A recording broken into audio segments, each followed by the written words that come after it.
Meron tayong ano dito, bricks meter. Yan, so ito yung nagsusukat ng tamis ng dragon fruit. So sukatin natin kung gaano katamis yung Moroccan red na variety. Yan.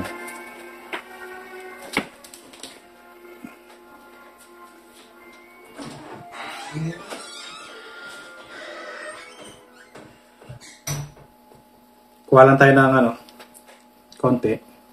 Tapos pigayin natin. Para lumabas yung juice. Okay. So dito lang natin nalagay yung sa sensor niya. Yung juice.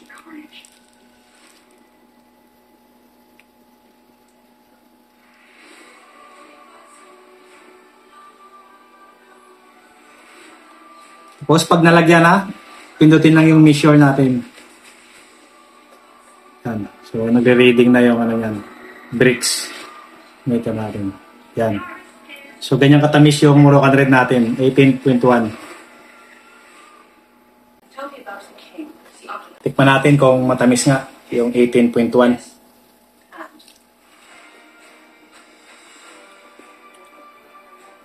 Tamis. Ang sarap.